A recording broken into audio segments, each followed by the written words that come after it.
So, I'm just gonna get down to the area map here. We're gonna go walk through what's being proposed. So this came into the city after the annexation policy plan update. Included this area here, and so the petitioners applied for the annexation and it was accepted by the city council back in November. So they were working out with some of the things with the school that you probably heard of more recently. And so what we're looking at is we're looking at the property north of Midway Radar 100 South and west of 600 West, behind the Sun Rock and the old town Heber, behind the Mountain View Fellowship Church, which is north of that.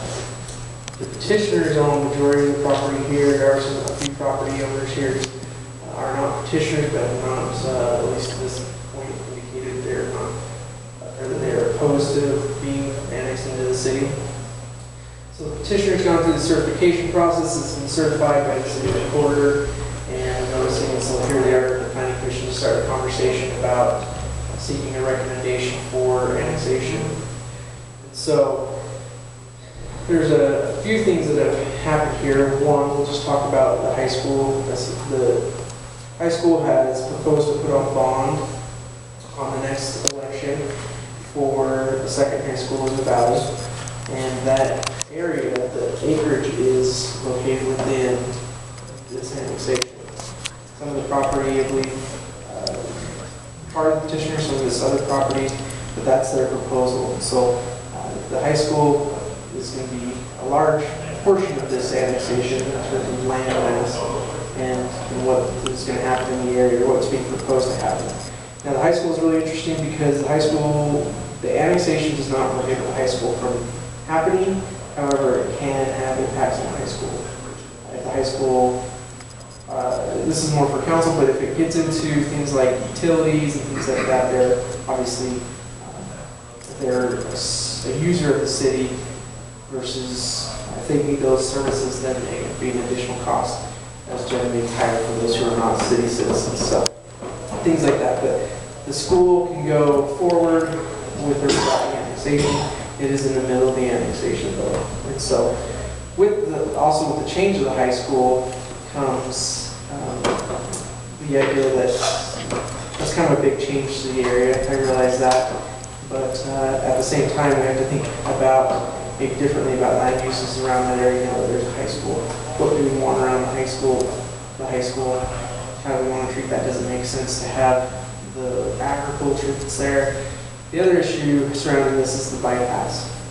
And so you'll remember from the bypass meetings and the studies that in this general area from around this intersection of 100 Southfield Road, in that general area, there's exactly. If I could just have you guys, this is what was overlaid by the county that gave this to us, how it would impact that, potential bypasses, routes that they have laid out. So the bypass has to connect through this general area. Right now, that line is not defined. That is something that the environmental impact statement is, which has been funded and is going to be soon underway. My understanding, UDOT is going to be determined. So that's another area that I looked at. The petitioner, and I let the petitioner talk more, but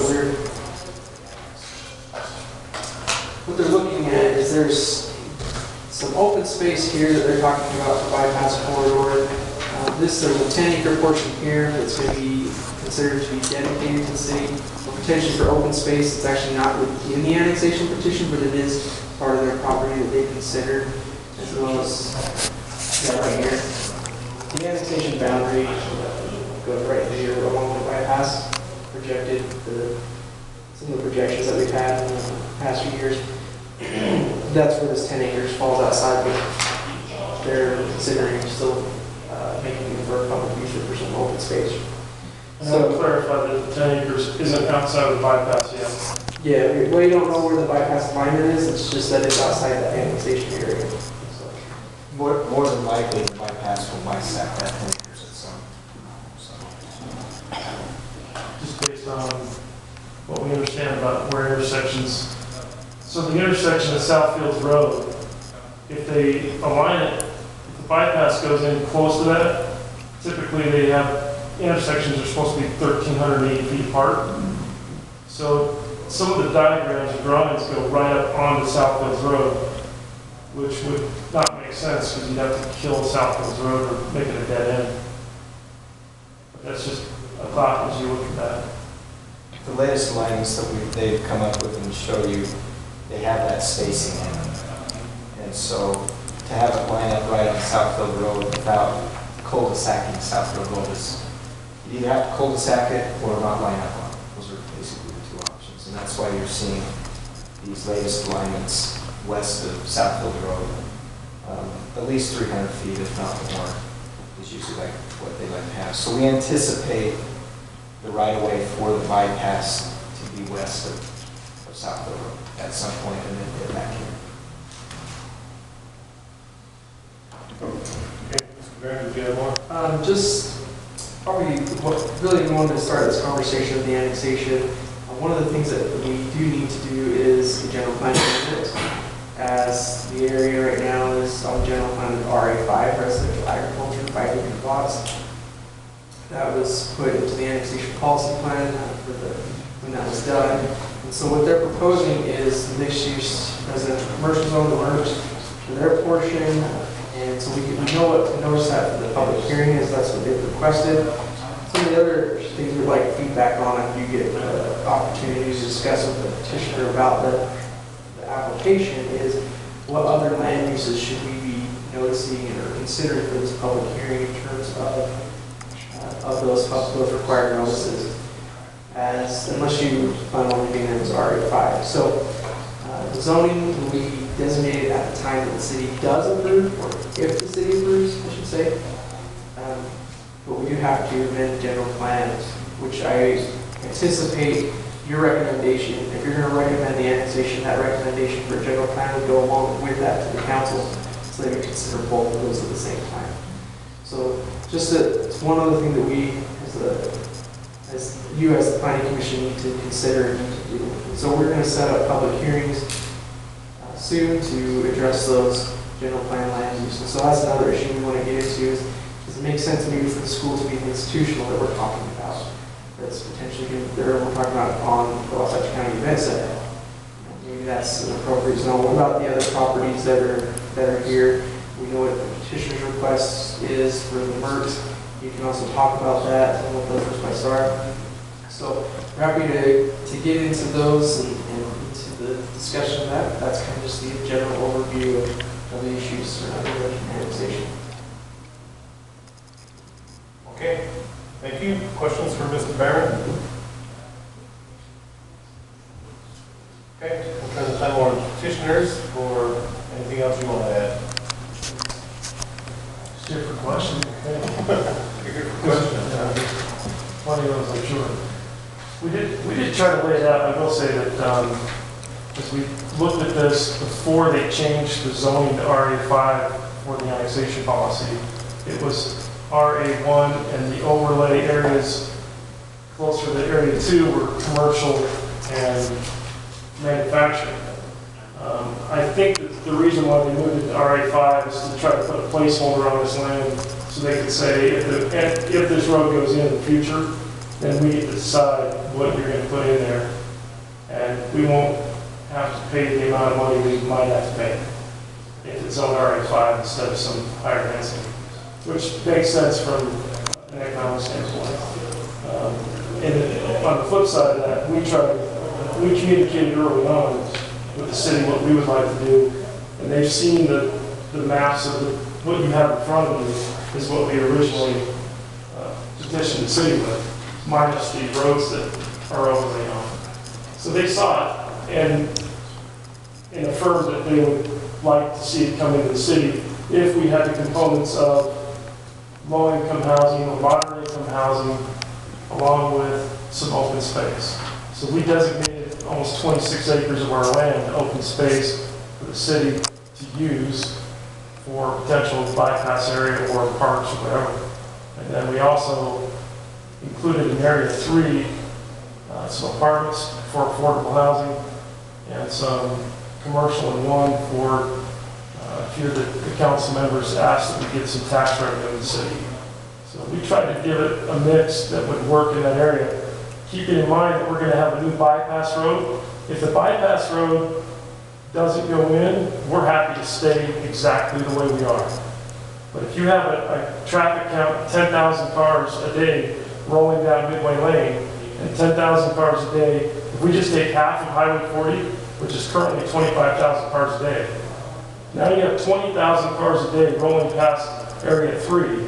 That does not suit, in our minds, residential, agricultural, pristine land when you got 20,000 cars a day rolling past you. So we took that into account as we tried to lay it out.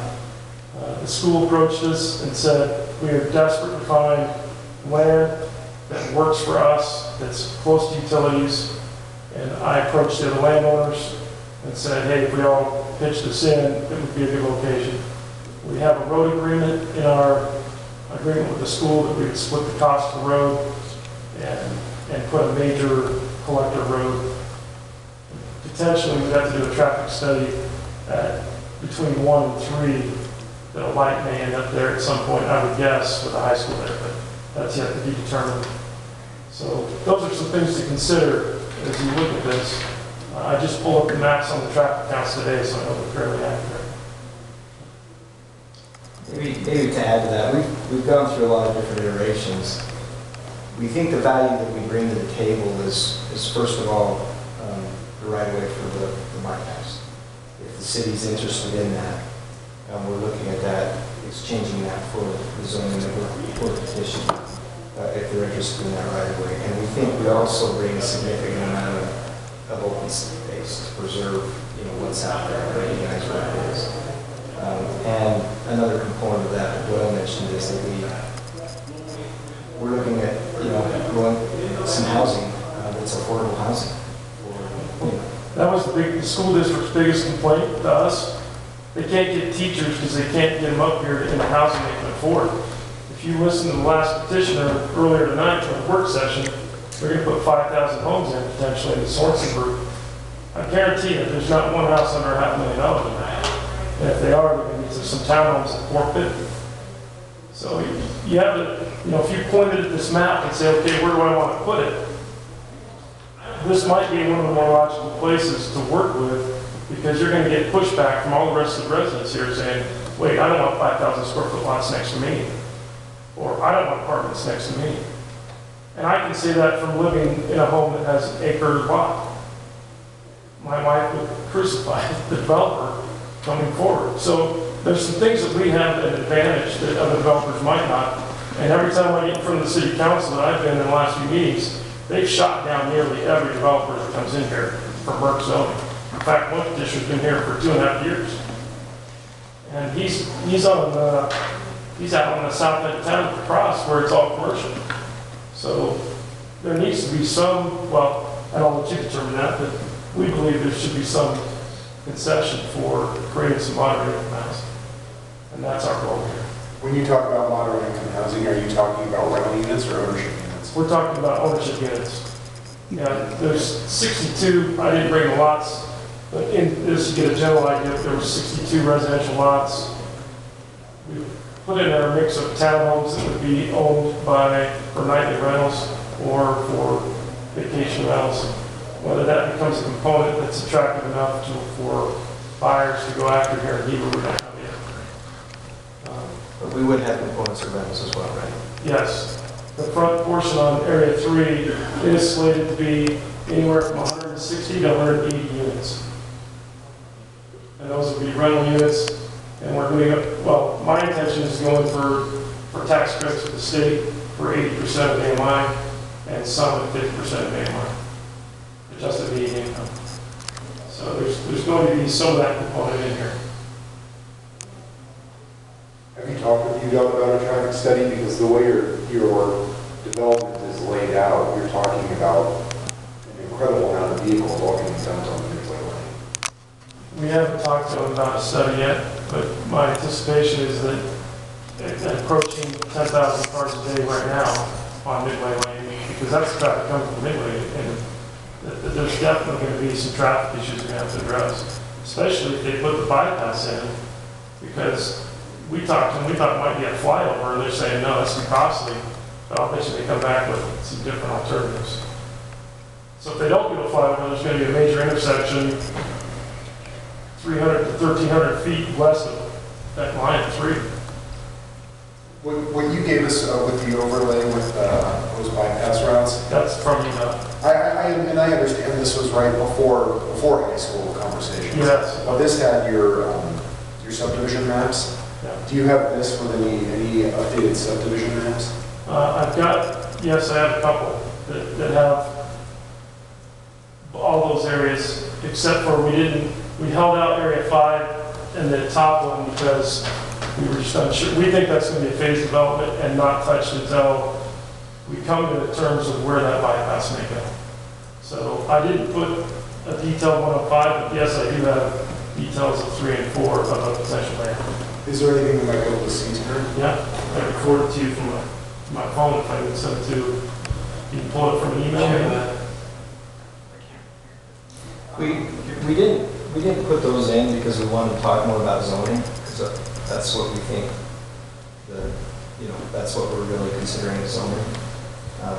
These are the numbers that we put together in an overlay of showing that. We had earlier discussions with the city council. We outlaid some things, but overall, what we're hoping to do is, in exchange for the right of way and the open space, we're looking at about this many units in this area. I'm sorry, how many? I think we have 332 total. Yes. Which comes to about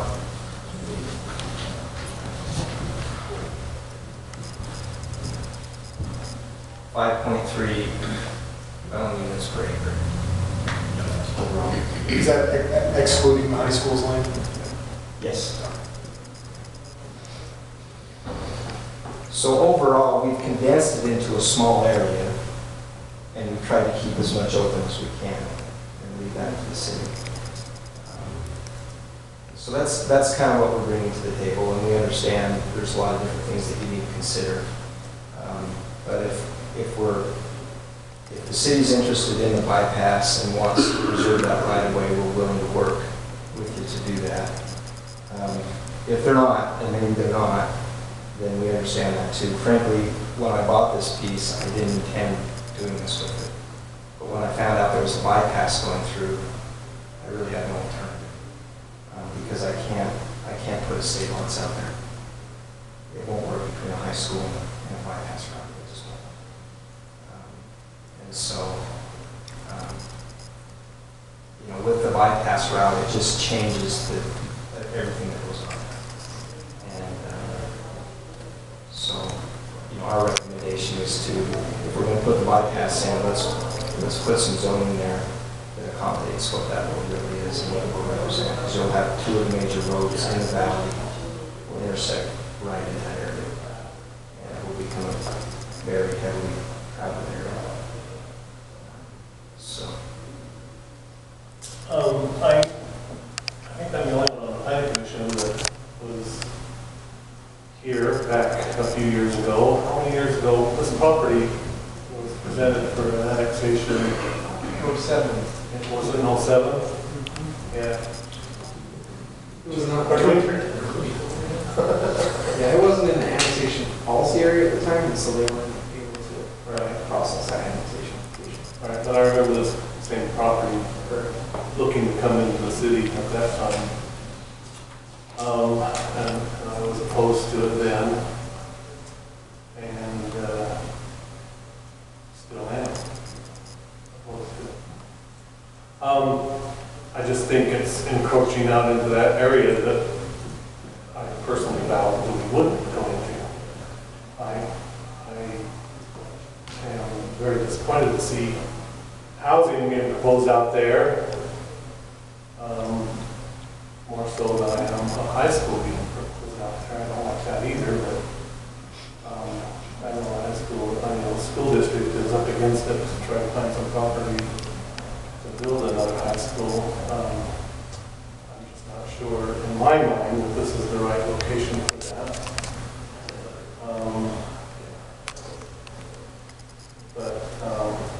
Yeah, so that's my 2 cents worth. I just don't think this is the right place to put any development, in my opinion.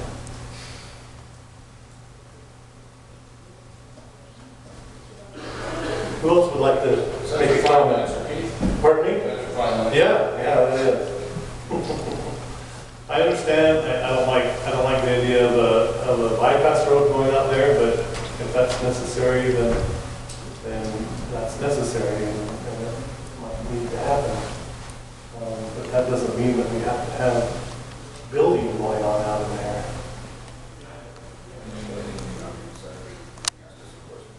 Pardon me?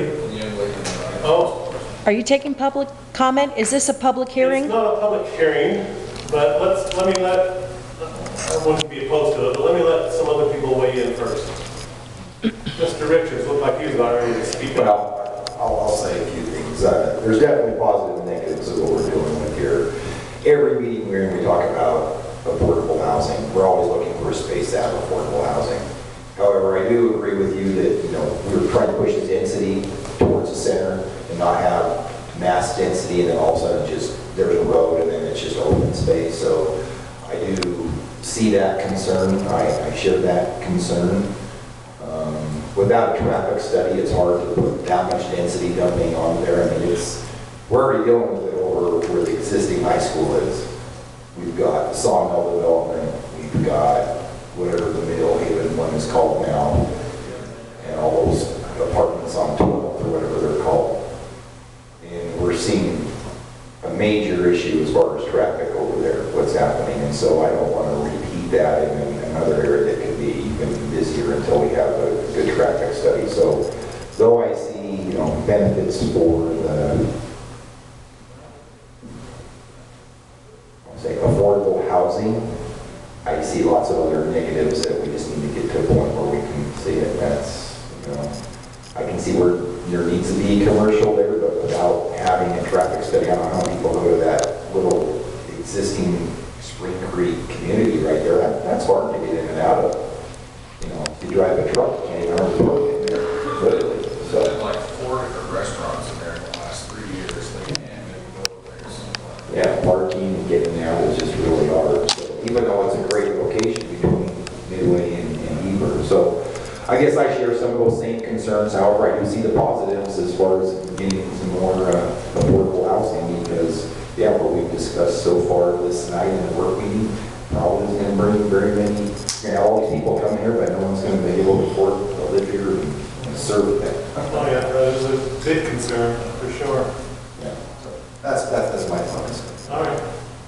Yeah, affordable housing, are you gonna designate as affordable housing? Are you gonna have a cap, or are you just saying it's gonna be affordable housing? Well, by the sheer size of the lots that become more affordable, those lots are going to be in the 75 to 100,000 range, not 150 to 250. Current lots up here are 200,000 a lot. So they're affordable in that they're going to be smaller homes. But they're not designated affordable housing.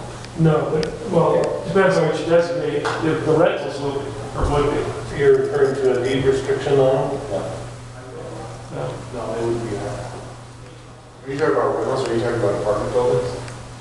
Yes. I think all of what's trying, I think all along we've been trying to, sorry. I think we've been trying to lower the density as we leave the center of town. And this would be the complete opposite of that. I have a problem with that. That's really where my hang up is. I appreciate the affordable housing thing. I agree we need to do something with affordable housing.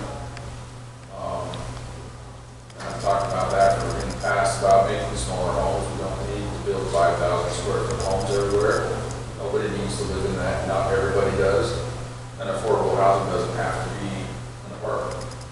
We can build 1,000 square foot homes, and that's fine. I like that. But on the same token, when I look at the valley and I look at take the vibes of the people that I've heard from, I think higher density right there to me isn't necessarily necessarily the right use of the money. It's just my Okay, thank you. Anybody else want to weigh in? I'll have, I think it gets back to our kind of gateways to the community, having big, tall, three-story apartment buildings on them. So we've kind of been tackling those other areas already. I agree. I appreciate the effort to put in ownership units to address the moderate housing requirement instead of just stuffing in a whole bunch of rentals. But at the same time, right, I look at this and I see a lot of the same issues that we saw with what we were looking at with gateway corridor zones down off of 40. It's so much density packed into an area that's really an entry corridor into town and is really encroaching into the fields where I'm just not comfortable going. You know, it's not much, but the only thing I personally would be comfortable with is in the event the high school actually does get built, I would be okay with your proposed one as commercial. Since you're already going to have a high school there, it wouldn't encroach out any further west than the high school. And that's an area that we would like to encourage some creative commercial solutions. But other than that, I just don't think the density is appropriate in that location. And I certainly don't think that's what we want to see at an entry point into town. okay,